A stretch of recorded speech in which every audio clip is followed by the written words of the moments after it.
Ruang kelas. Kantor berarti di dalam yang berisi ya isinya. Kalau posisi depan, belakang, atas, bawah. Mantap. Nah, sebelum itu kita explaining dulu ya, kita silakan berdiri semuanya, kita explaining. Mari kita bikin lingkaran.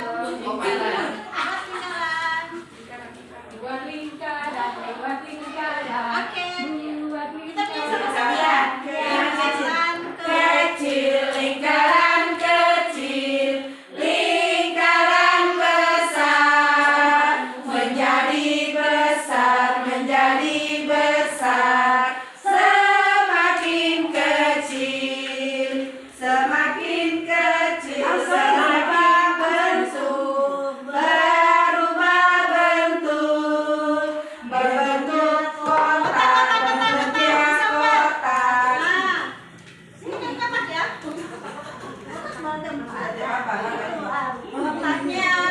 Kotaknya besar, kotaknya besar, semakin besar, berubah bentuk, berubah bentuk, bentuk segitiga, segitiga kecil, segitiga kecil, segitiga kecil, semakin besar, semakin besar, berubah bentuk, berubah bentuk, berubah bentuk, ulatnya panjang, semakin panjang, semakin panjang, semakin panjang. Ya, itu dari explaining ini ada yang kita dapatkan apa tadi? Ada kotak, ada segitiga, ada panjang. Nah, ini tujuannya kita belajar hari ini itu adalah mengeksplorasi dan menggali konteks yang sesuai untuk membelajarkan geometri melipat, pengenalan bentuk, ruang, dan posisi. Yang kedua, memperdalam konsep dasar geometri pada anak usia dini meliputi pengenalan bentuk, ruang, dan posisi. Ya, ini tujuan yang akan kita pelajari, di mana indikator keberhasilannya yaitu adalah peserta dapat menggali dan mengeksplorasi konteks bentuk, ruang, dan posisi. Peserta juga dapat memuat konten bentuk, ruang, dan posisi pada konteks. Yang ketiga adalah peserta dapat menyusun aktivitas dengan pendekatan pembelajaran mendalam. Yang keempat adalah peserta dapat mendalami pemikiran murid, dan peserta dapat melakukan refleksi dari pelatihan yang telah dilaksanakan. Artinya, matematika dari Gembira ini adalah gali, eksplorasi, muat konten, ya, rayakan dan akhiri di situ. Menggali dan mengeksplorasi konteks pada bentuk, ruang, dan posisi. Jadi gembiranya itu adalah gali, E-nya itu eksplorasi, ya, pada konteks bentuk, ruang, dan posisi. Oke, kita bermain dulu. Ini gambar apa ini? Rumah. Ada tadi ini. Dari sini, dari gambar ini ada bentuk apa saja yang kita dapatkan? Segitiga, panjang, kotak, setengah lingkaran. Banyak ya kalau dari musiknya.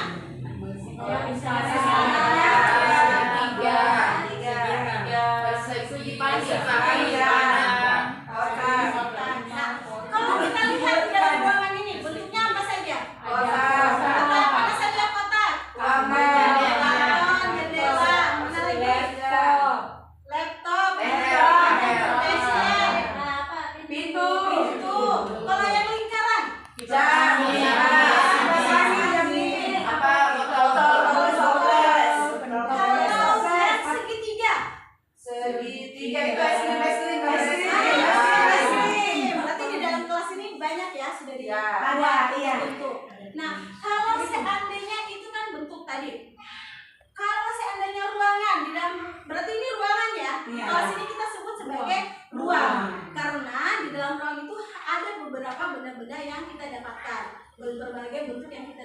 Sedangkan posisinya lingkaran ada di atas, ada juga di bawah sana, ya kan? Ada di belakang, ada di depan. Itu namanya posisi.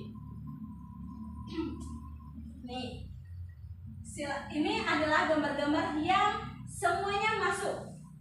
Coba Ibu, silahkan yang di kelompok, mungkin di Ibu di kompleks sana mau mengambil gambar mana yang tidak bisa disebutkan bentuk-bentuk apa saja yang ada di dalam. Masjid. Ambil yang salah satu. Nah, jam gadang ya.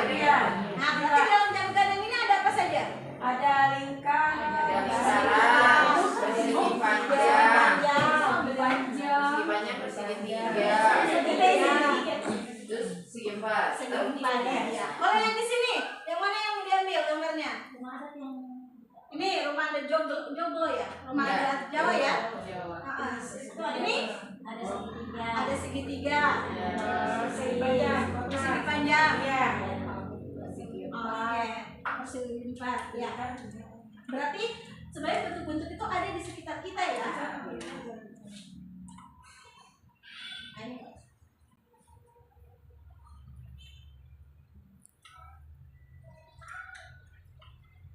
Nah, tadi kan di sana jam gadang. Kira-kira bentuk apa saja tadi sudah disebutkan ya. Kenapa membuat gedung seperti itu banyak yang kita bisa dapatkan dari contoh gambar tadi ya. Kita ganti. Ini ada kemampuan murid dalam, kalau usia 4 tahun itu murid dapat mengenali berbagai bentuk dari gambar mereka, tetapi belum yang beragam jenisnya, ya kan? Mereka pasti kan ambil balok, mereka susun, tapi belum terlalu banyak ragam yang mereka buat. Terus murid juga mulai mengenali beberapa sifat bentuk, misalnya jumlah sisi dan lebih memperhatikan panjang sisi daripada ukuran sudutnya.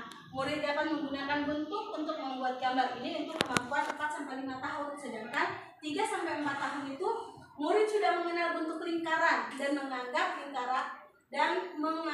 lingkaran dan oval itu sama, ya kan? Karena mereka hanya melihat bahwa yang oval begini itu juga lingkaran, sedangkan kita tahu bahwa itu oval. Kalau anak-anak kecil kan tidak, 3-4 tahun tidak. Nah, untuk muat konten itu diambil dari huruf M-nya, yaitu muat konten pada konteks bentuk, ruang, dan posisi. Ada 3 elemen penting untuk mengajarkan kepada anak usia dini. Ya, ini ya. Yang pertama adalah keteraturan. Terus ada orientasi dan ada menggunakan non contoh. Dimana kalau untuk keteraturan ini murid biasanya lebih mudah mengenali lingkaran dan persegi daripada bentuk lainnya karena memiliki bentuk yang paling teratur. Murid juga membutuhkan pengalaman dengan berbagai macam contoh bentuk dan murid hendaknya diberikan kesempatan untuk berdiskusi. Jadi kita di sini untuk muatannya kita memberikan gambar ke anak murid, kita harus memberikan juga mereka untuk berdiskusi. Sedangkan orientasinya memberikan contoh-contoh yang tidak hanya berpusat pada satu orientasi.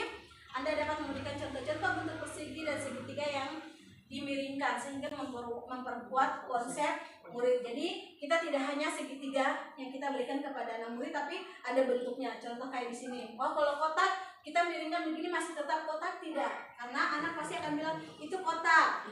Untuk persegi, segitiga ini biar dibentuk bagaimana tetap mereka sebut sebagai segitiga.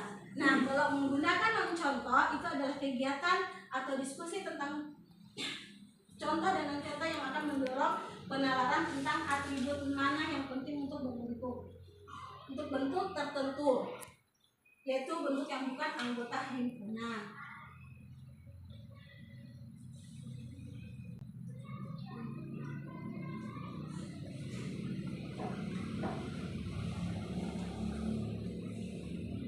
Kalau ini buat aktivitasnya itu ada diambil dari B, buat aktivitas kelompok dengan bekerja. Rancanglah aktivitas pembelajaran bentuk, posisi, dan ruang yang menggembirakan sesuai dengan anak usia dini. Mana saya punya bentuk kemarin? saya buat dari kardus. Di situ anak-anak bisa tahu bahwa itu dia kardus itu bentuk apa. Itu ada di mana? Busin bentuknya di mana? Nah, contoh ini kartonnya. Oh iya, sudah. Ini apa? Kotak. Ini kotak kan persegi. Untuk kita mengajarkan kepada anak tentang ruang, kita masukkan tangan di dalam. Di dalam ruangan ini ada apa saja, ya kan? Kalau di mereka masuk, oh Bu Guru, di dalam ruangan itu ada botol aqua atau segala, atau sama dengan di dalam kelas ini kan dalam bentuk persegi, tapi ada dalam bentuk ruangan kan, di mana ada meja, ada kursi, ada papan tulis, ada di dalam ruangan. Sedangkan posisi sendiri itu ini karton, kita kasih ke atas. Ya. Anak akan sebut di posisinya di mana? Atas. Kalau Bawah. kalau samping, Kanan kiri. Belakang. Bawah. Jadi kita harus jelaskan kepada anak seperti dan anak akan memahami. Ikuti pemikiran murid. Dari aktivitas yang kita susun pada tahap manakah yang sering terjadi miskonsepsi? Tadi yang saya kasih contoh di depan, miskonsepsinya yang mana? Bilang mati depan tapi ucapnya Nah, ya, yang tadi kan saat saya menaruh di depan tapi dibilangnya bawah. Padahal itu di depan. Karena memang kadang-kadang anak akan miskonsepsi dengan kita, dan itu harus kita menjelaskan kepada anak. Terus bagaimanakah strategi mengatasi miskonsepsi tersebut? Kita harus menjelaskan kepada anak secara menyeluruh dan secara baik bahwa kalau di depan itu berarti posisinya ada di depan kita, kalau di belakang berarti dia ada di belakang kita, kalau di bawah berarti di bawah kita, seperti itu ya, agar tidak terjadi miskonsepsi. Dan ini adalah rayakan dan akhiri. Hal baru apa yang dipelajari dari dan bagaimana Anda akan menindaklanjuti untuk penerapannya di kelas? Silahkan tulis. Rayakan itu artinya melakukan refleksi proses pembelajaran kita di dalam kelas tadi. Gitu. Jadi bisa kita berikan kepada anak. Setelah kita melakukan permainan, kita duduk bersama anak, kita rayakan dan akhiri. Artinya rayakan, kita merefleksi ulang kegiatan kita bahwa tadi ada terjadi miskonsepsi seperti itu, ya.